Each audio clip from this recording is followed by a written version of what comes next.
CZ, the CEO of Binance, and Sam Bankman-Fried, the former CEO of FTX, got into a bit of an argument here over on Twitter. I am not a financial advisor. This is not financial advice. Everything I'm sharing is my own opinion. It's my own research. I highly encourage you guys to go do your own research. With that being said, let's go ahead and dive on into the news. So first up here, we can see CZ tweeting out, it seems $15 million not only changed Kevin O'Leary's mind about crypto, it also made him align with a fraudster. Is he seriously defending Sam Bankman-Fried?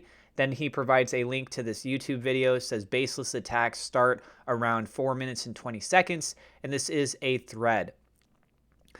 We exited FTX 1.5 years ago in July 2021. Since then, FTX invested in a myriad of companies totaling to $5.5 billion, including but not limited to, and then providing this right here, we could see companies such as Genesis Digital Assets, Anthropic Digital Assets, DAAG, K5, IEX, Genesis Digital Assets again, and just goes on and on. Dave Inc., Sequoia Capital, you get the point.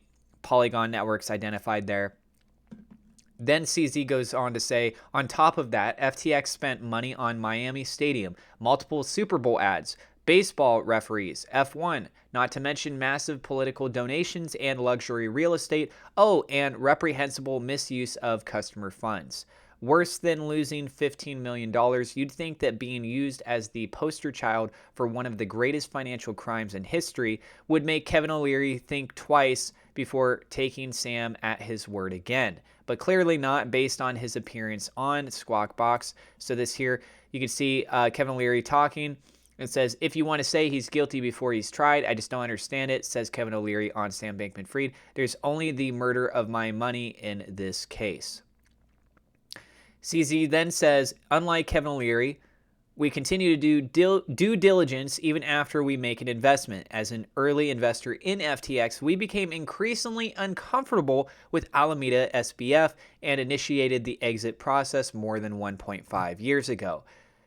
Sam was so unhinged when we decided to pull out as an investor that he launched a series of offensive tirades at multiple Binance team members, including threatening to go to, quote, extraordinary lengths to make us pay. We still have those text messages. Sam replied saying, you won, CZ Binance. There's no need to lie now about the buyout. We initiated conversations around buying you out, and we decided to do it because it was important for our business. And while I was frustrated with your negotiation tactics, I chose to still do it. You threatened to walk at the last minute if we didn't kick in an extra $75 million. We did it anyway because this just made us feel more confident. We didn't want Binance on our cap table. But again, none of this is necessary. You won. Why are you lying about this now? Among other things, as you know, you didn't even have the rights to pull out as an investor unless we chose to buy you out. Much of the tokens/equity were still locked. So yeah, there is definitely some heated back and forth going on here between CZ and Sam Bankman-Fried. Of the two, right now the pressure is definitely on Sam Bankman-Fried. Everything that happened with FTX, I mean, FTX, is it doing okay right now? No. Is Binance doing okay right now? Yeah. So where's everyone's frustrations? Everyone's frustrations are predominantly looking over at FTX and Sam Bankman-Fried. And Sam, in recent Twitter space, he joined into that and he was trying to answer questions. And afterwards, a major consensus seemed to be from the other people attending the Twitter space is that Sam is just trying to recoup some of his public standing and also to try and get out of possible criminal charges. So trying to make it look like, oh, he's got good faith. He's trying to answer questions. He's trying to be transparent with all this stuff. But some of the things that he's been responding on just doesn't really add up. And at the end of the day, it was a horrible misuse of funds. A lot of people got burned on this. A lot of people lost a lot of money that they're probably never going to see again. And that's really unfortunate.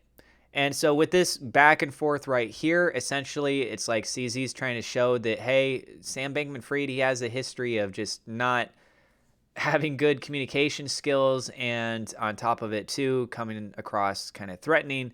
And with Kevin O'Leary, with him being such a prominent figure in just the financial market space in general, and he's kind of doubling down on the fact with all this stuff that's going on with Sam, it comes across as a bit weird to people.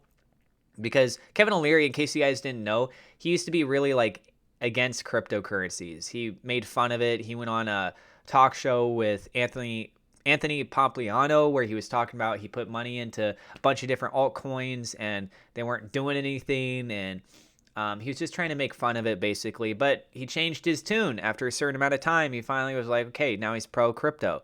And then here he is. He's associated largely with Sam and with FTX, and he's saying like, look, if you want to say he's guilty before he's tried, I just don't understand it. There's only the murder of my money in this case. I mean, he does need to go through a proper trial. Let there be a full investigation based on the bits of evidence that have been presented so far. It does not look good for Sam. Maybe there's more to the story, but based on what we've seen publicly so far, people have dug up, it does not look good. Let us know what you guys think about this down in the comments below. Again, I am not a financial advisor. This is not financial advice. Please go do your own research. And also, guys, there is a promotion going on with Webull. Feel free to check out that referral link in the description. You could get up to 12 free stocks if you open up the account. You can also trade crypto on their platform. Very easy. Open account, you get 2 free fractional shares. If you deposit any amount, you get 4 to 10 free fractional shares. They're probably going to be valued around $3 or $4 in range per share, but it could go up to $300 or $3,000 if you're lucky. So feel free to check that out. Link is down in the description below. I've been using Webull for a couple years now, and that's what I got for you guys. Thank you so much to my Patreon supporters. Double shout out thank you to WeLoveSafeMoon.com, Victor Vegas, SafeMoon Oz for being higher level patrons. Also thank you to my YouTube members for your support. And if you guys are new to the channel, don't forget to hit subscribe, hit the thumbs up, like button. God bless, and we will see you in the next episode.